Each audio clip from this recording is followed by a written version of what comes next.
Good morning. My name is Adrienne. I'm with the Yoga Affiliates with the Center for Spiritual Dialogue and Service here at Northeastern. I'm also a third-year law student. We are conducting this special session this morning for students who are in wellness experience facilities.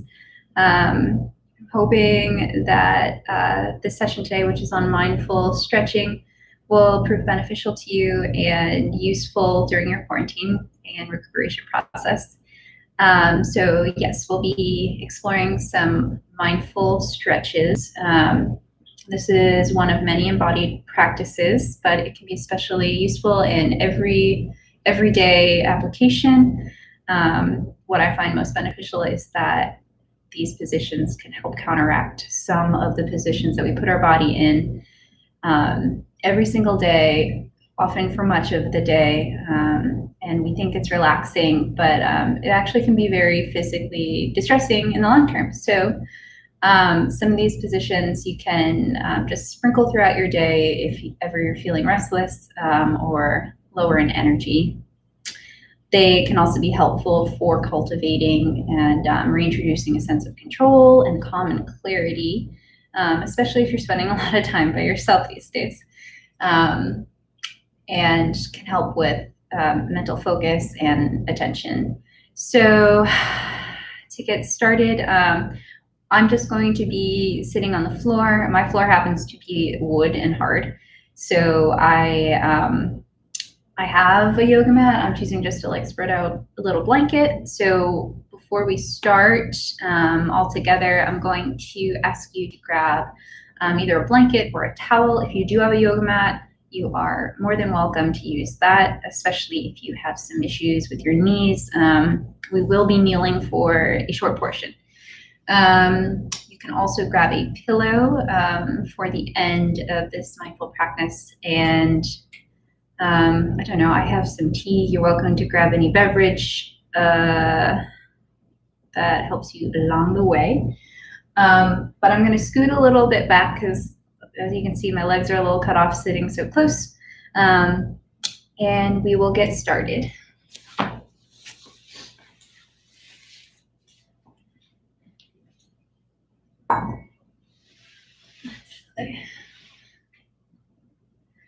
Oh. All right.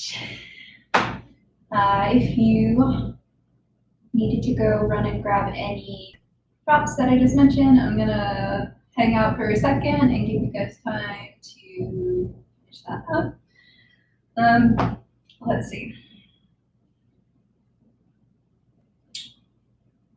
We are going to get started kneeling. So all that means is your thighs and your knees are together, your toes and your shins are pointing straight back behind you. So you're standing kneeling like this, standing on your knees, and you just sit the seat back towards the heels.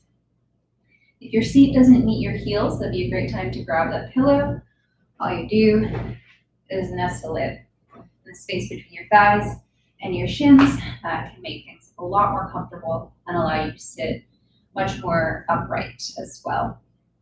So this first position, actually we're in it, right? So you might already feel a stretch on the front of the legs. You are feeling a stretch on the top of the feet underneath you, stretching the toes back like this. And then we're going to introduce the arms. So to start, I'm going to have you raise the arms up overhead like so. And in this position right here, see if we can work the arms straighter and also shift them back behind us a bit so they're more in line with our ears. And then you're going to bend the elbows and grab each one with the opposite hand. So you're framing the head. And again, maybe you can shift the biceps back behind the ears a little more. If your shoulders are super shrugged up towards your ears, maybe try to slide the shoulder blades down the back and create a little more space between the tops of the shoulders and the bottoms of the ears. You can have your chin tucked in down towards your breastbone, your collarbones, and that can stretch the back of the neck.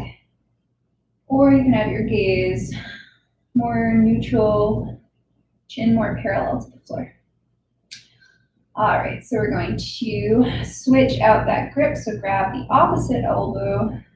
I guess it's the same elbow, but you're crossing a different forearm in front. And this time I want you to envision pulling the elbows up, or actually do it, and pull the elbows up towards the ceiling. So you feel the shoulder blades actually sliding up the back towards the ears. And maybe you feel the spine getting longer too. All right, release, shake it out. Next, I'm gonna turn sideways just so you can see a little bit better. You stay facing wherever you are.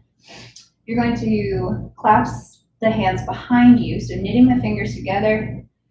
You're going to shrug the shoulders up towards the ears and then roll them down and back.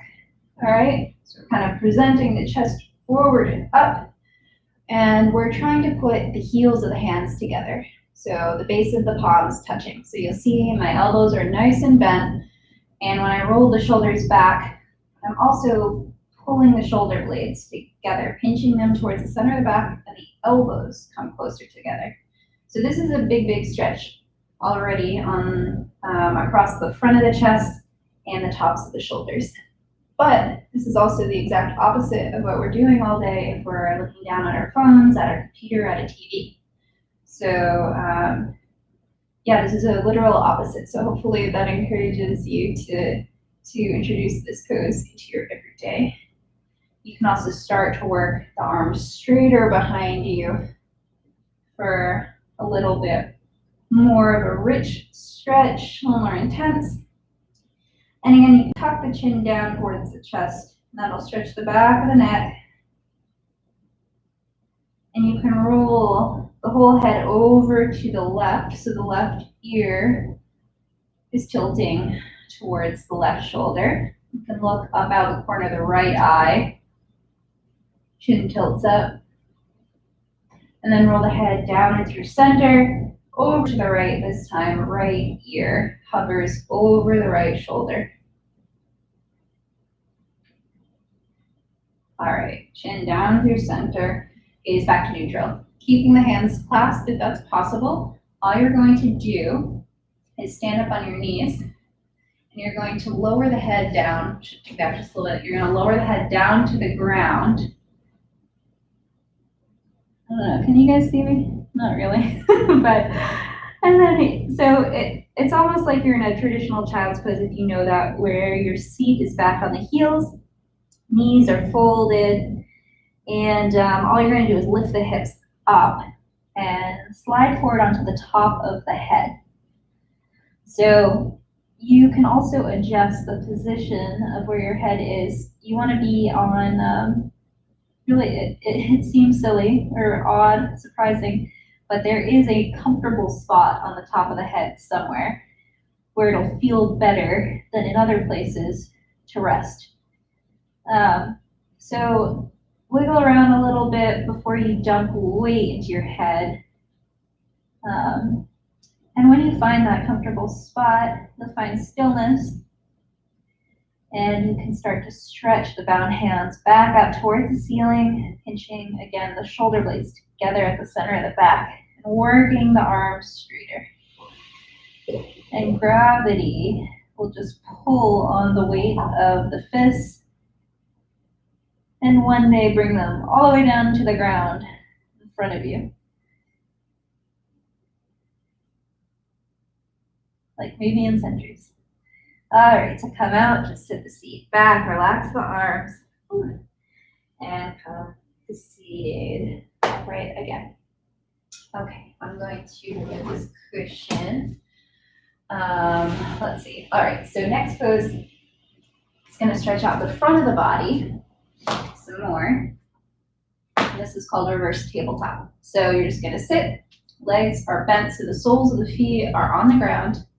You're going to plant your hands behind you with your fingertips facing forward, right? So I'm showing what it will look like, except you're going to put them on the floor, bend the elbows, and your feet are placed on the ground about hips width distance, okay? And underneath the knees. And all you're going to do is press into the feet and the hands and engage the glute muscles to lift the hips up. So you're forming this table, and the chest is the tabletop. And keep the chin nice and tucked. And you'll feel the stretch the shoulders, the front of the body, and the more you engage the glutes to push the hips up, the more you'll feel a stretch on the top of the legs as well. And then release. Shake out the wrist if you need it. Which you probably do. That's a lot of weight to put into your wrist. Our next pose is called Sphinx. And I'm actually going to run up to the computer to tilt it down because I realize you're not going to see a good deal of this. So bear with me. All right, much better. All right, next pose, Sphinx pose. You're going to lay down on the belly. All right, and you're going to walk up onto the elbows and forearms. So looking down, your elbows are right underneath the shoulders, and your forearms and elbows are the same width as your shoulders. Palms are flat on the floor, fingers are spread. Tops of the toes are down on the ground. Pillows in the way. All right, there you go. All right, so this is all you need to do. So we're in a nice restorative Sphinx pose, which means like we are really just allowing our weight to sit into the bones and the joints. You can let the head be heavy, but let the neck still be long as an extension of the spine, rather than letting it dump down and looking, like down towards your belly button. So try and keep a little bit of lift. If you would like to engage the back body a little bit, you can start to engage the leg muscles by pulling the kneecaps up towards the pelvis, engaging the low belly by pulling the belly button towards the spine. You'll start to feel the pubic bone, a little bit more pressure of the pubic bone into the floor, and press down the tops of the feet into the floor. All right, Sphinx pose. Next, we're going to move into half frog from here. So you can stay up on your Sphinx arms, or you can fold the hands, the elbows in front of us. So you're going to stack right on the front of the left, the two palms. And eventually you're going to just rest either cheek or the forehead on the ground. But what we're going to do with the legs, we will change the position of the legs. So right now, both of our hips are facing directly down to the ground underneath us. We're going to bend the right leg open to the side. Okay, so looking over at your right leg, you're going to aim to have the knee directly out to the right from your right hip bone. Okay, and your heel, your ankle, is right underneath the knee. So you have like a little square out to the side from your right hip. And rest the head down on the two palms. And we'll take 8 breaths here. So when we're breathing in these postures, they're going to become increasingly more intense, which just means increasingly more sensational in the physical body. And the longer we stay in a pose, the more the brain wants to get distracted. Brain likes to exercise, even when we're trying to restore and nurture the body.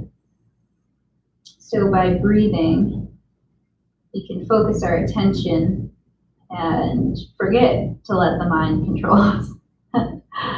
So when we breathe, we're going to aim to do so through the nose, in and out. And we're just going to watch that breath come in and out. And when I say watch, I mean that's the practice of mindfulness, observing, just being aware of what your body and what the breath is doing. And that attention might radiate out from the actual breath to see its impact on the other parts of the body. So you might notice your torso lifting away from the floor as your lungs fill up with air, and then relax and soften down towards the floor as breath leaves. You might bring your attention to that right hip.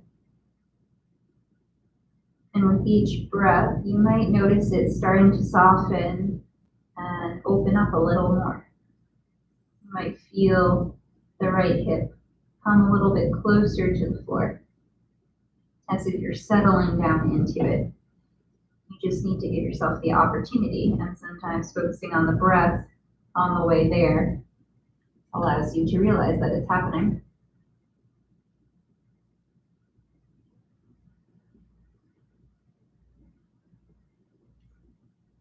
All right, it's definitely been 8 breaths. So we're just going to switch out the legs and send the right leg long behind you alongside the left, and then you're going to bend the left leg out to the side. Same thing. Left leg or left knee is directly out to the side of the left hip, and the left ankle is right below in a straight line down from the right knee. So again, you can have the head placed on folded hands on the ground, or you can walk yourself up onto the forearms. Up on the forearms is a bit more active. You're going to feel that shifts the weight back in your body a little bit more, so you'll feel more weight in your hips. If you liked the feeling of observing the breath and feeling the belly and the chest kind of spill out a little more on the floor, spreading out a little more spaciousness, then that is more achievable when you lay down on the ground. Same idea. Refocusing our attention on the breath in and out and how it animates the different parts of the body.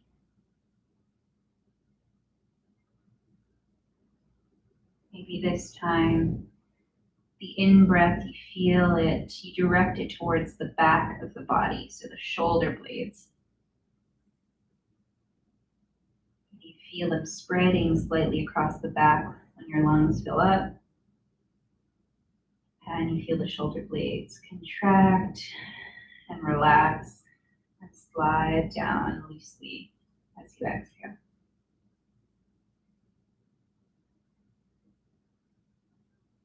Maybe you direct the breath down to the low back. So we do have a slight back bend here. And again, picture that breath filling up and supporting those typically more compacted and tight lower back vertebrae, as if the breath is spreading them out, buoying them.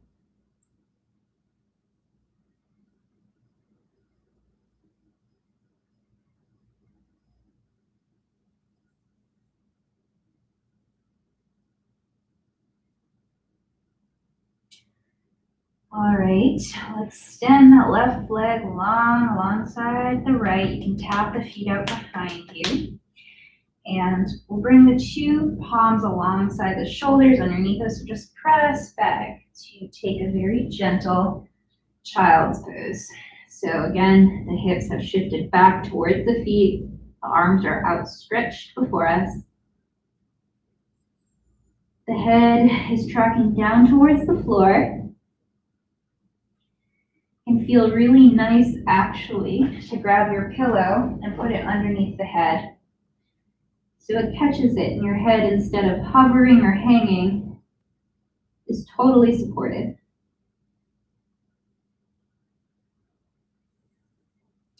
You can also slide the pillow on top of the thighs, in between the chest and belly, and take child's pose like this. This will just introduce a little more space into that belly cavity area. So it's nice to take about 5 to 10 slow measured breaths in either of these supported postures. Again, tracking the effect of the breath I'm feeling on my inhale, especially my shoulder blades spreading, which creates a nice loosening and a lessening of the tension that I tend to carry in my shoulders.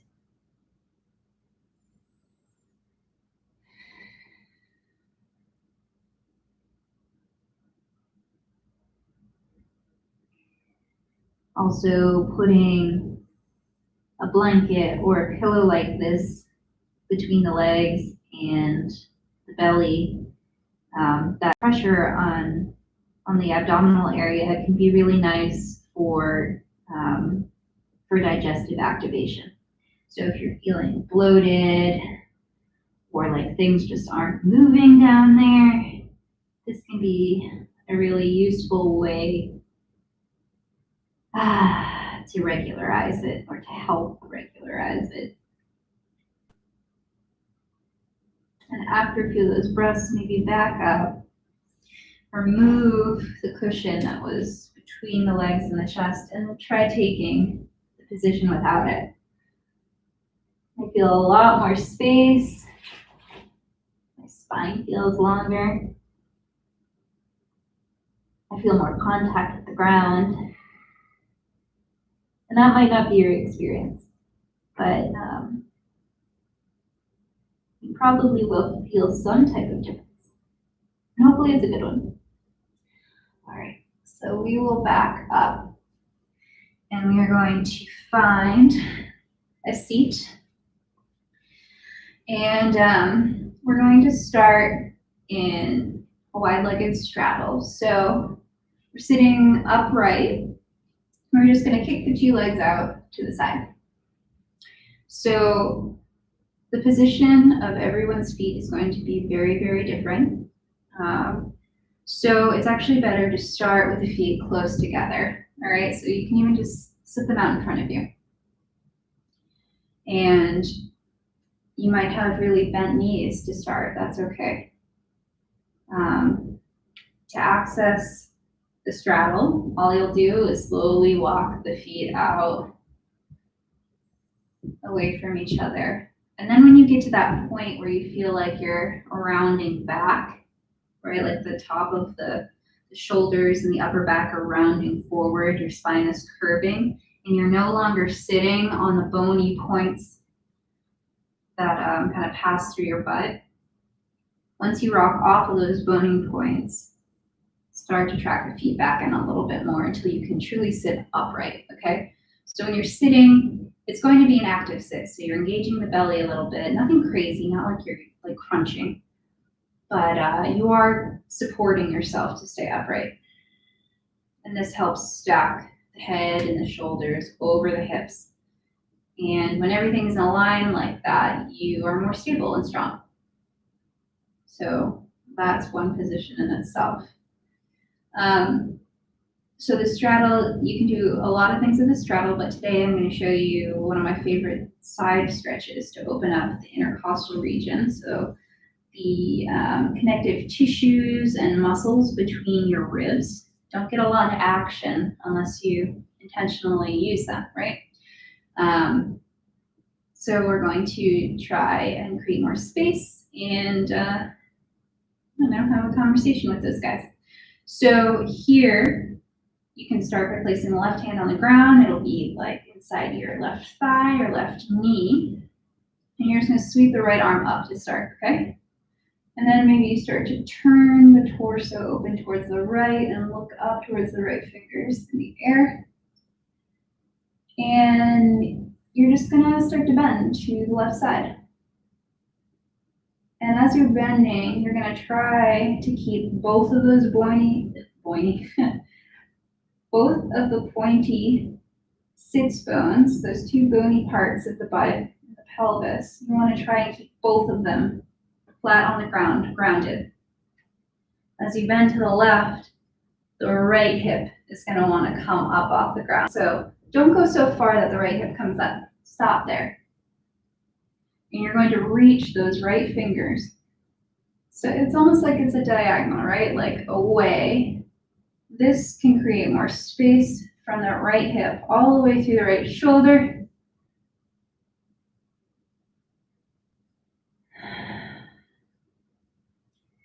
If having the arm fully extended doesn't feel good, you can catch behind the head, like a supermodel pose, right? And you can creep that left hand closer towards the foot, still on the ground, but as the right side opens up, you might find that, your left arm that's acting as a kickstand needs to move further away. You can also lay the whole forearm down, so the elbow's on the ground. And again, I'm going to encourage you to draw that right elbow or the whole arm up towards the ceiling, so you're opening out towards the right while you're bending to the left. All right, press yourself back upright. Now to the other side. So right palm's on the ground, sweep the left arm up overhead. And then we'll start to bend towards the right, trying to keep the left hip and left sits bone grounded below you. The head can look down towards the floor. That might be more comfortable. You can look out straight ahead, or with the maximum rotation, you can look up towards the left hand. You can curve that top arm, left arm, over towards the right, like you're reaching out of the you're like fully reaching out of the left hip. So we're opening up the space between these ribs on the left side. All right, coming back up through center. We can fold forward with the legs like this, or if you really don't like that, you can walk the legs in towards center and take more traditional seated forward fold. Again, knees can be bent. Actually, it might feel much better to have the knees bent. So you lay the chest on the thighs, reach forward towards or beyond the feet, and then maybe start to straighten the legs. So if you have the knees bent, and you lower the head towards the shin, that's going to stretch the low back, which can feel really, really nice. And again, if we stop and watch the breath, maybe we'll feel it spreading the back body out.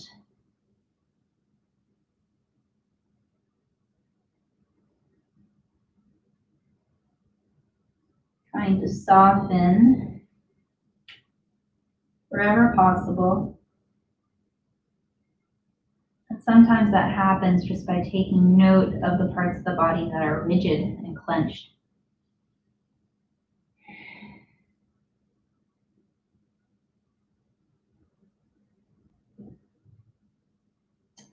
When you're ready to come out, just lift the head, use the hands to walk the torso back to seated upright. Okay. So the next pose is a combination of a groin and hip stretch. And you're going to sit that traditional kind of butterfly pose. So you're going to bring the 2 feet together, grab the ankles or the shins, and you might actually walk the feet out away from the pelvis. So you have more of a diamond shape in front of you.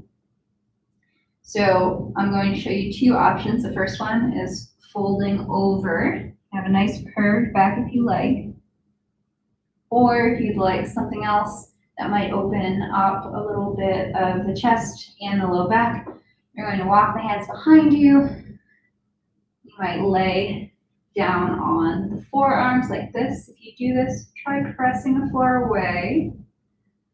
So you're drawing the collarbones up towards the ceiling. Maybe you come to rest on the back.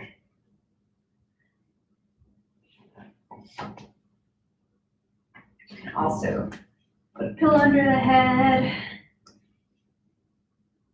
This might feel really intense either on the inner knees or the outer hips. You can slide a pillow underneath each of the knees, and that'll buoy them up so you don't, gravity is pretty powerful, right? So if your outer hips feel more strain than just slight discomfort when you're doing this reclined bound ankle pose, that's what it's called, try scooting some rolled up blankets or pillow underneath each thigh.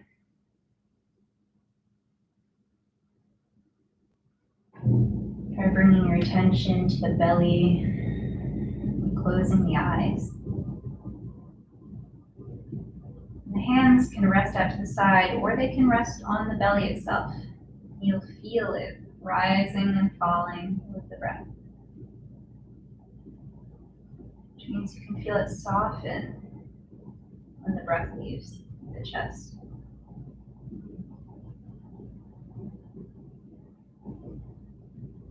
The longer you stay in this position, in any position, more and longer of an opportunity you have to observe the body change.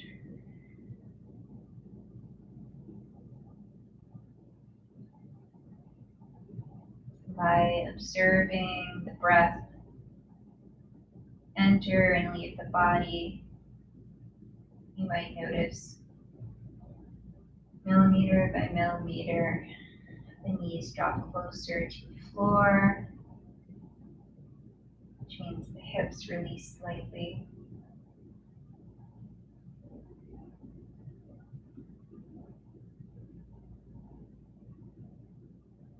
You might feel the low back and what's called the sacrum, which is the flat, bony back part of your pelvis. You might feel that spread a bit, like more of it is making contact with the floor than before.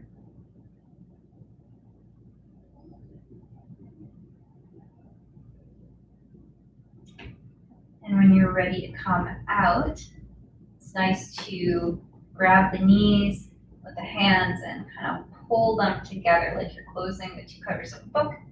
Lock the feet in and just pull them in towards the chest, laying on your back.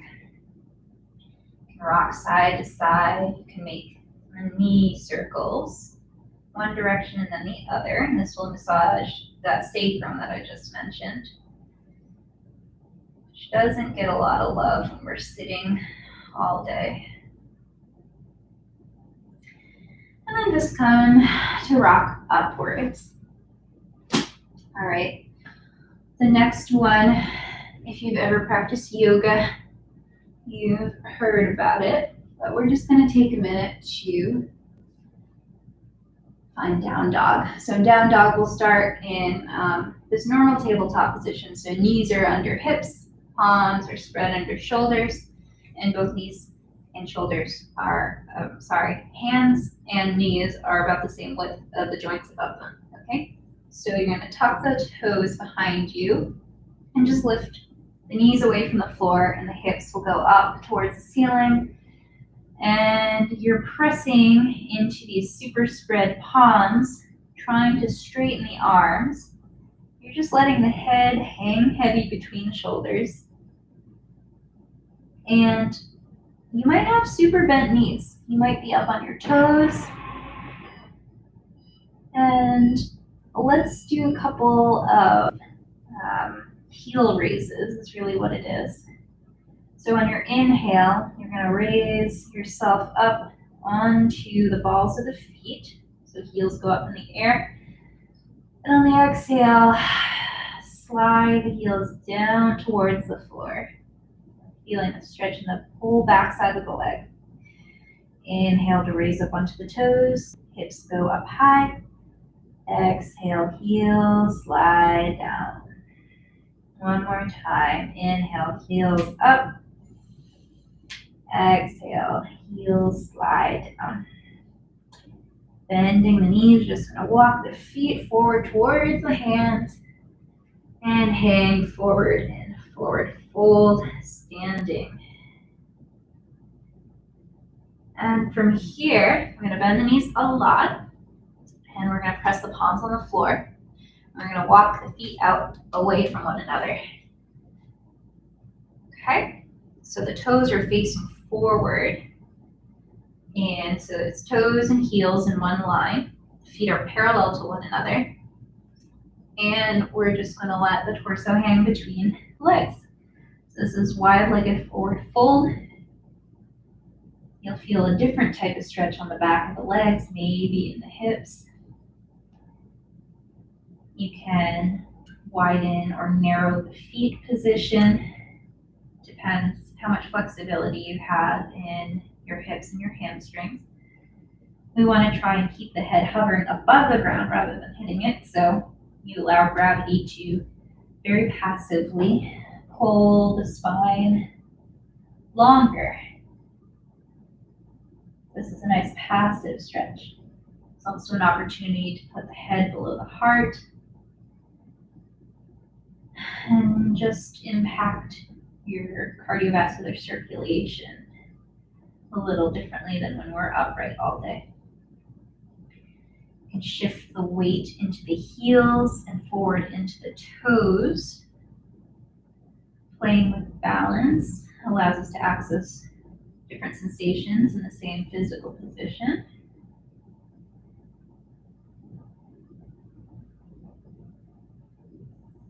And maybe shake your head yes and no. Loosen up the neck. Really let your upper body hang.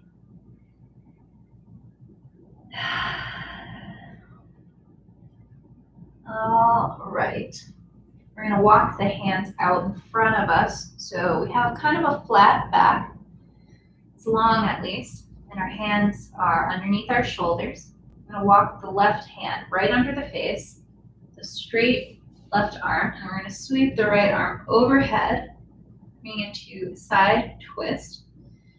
And kind of ask what your hips did when you opened up like that. You want to try and track them back to center. So they're both still facing down to the ground and are like framing that left hand and arm. All right, so it's just the torso, not the hips. The spine that are twisting, all of those things are twisting. And you're working to stack the right shoulder over the left. And we'll replace the right hand under the face where the left hand was and sweep the left hand up into the air. Again, working to center the hips to frame the hand from overhead, stacking the left arm over the right.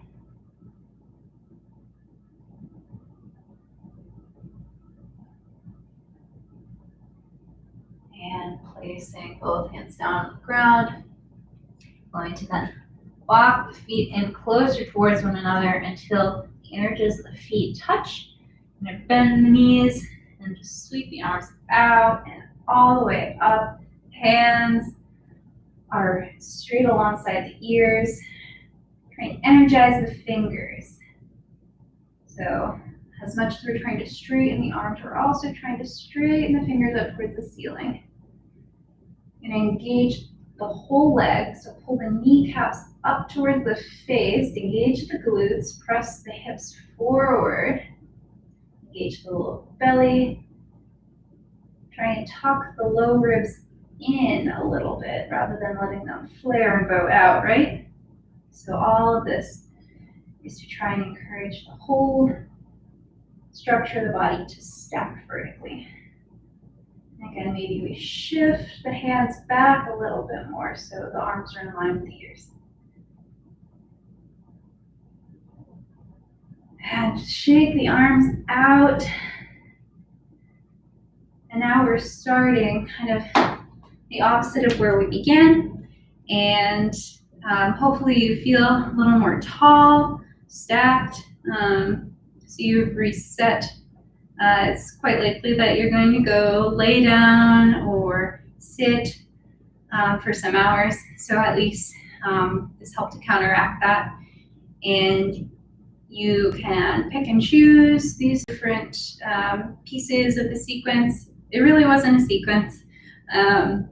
It's just a toolkit There are many more. I encourage you to, Google or use Bing, whatever your chosen search engine is.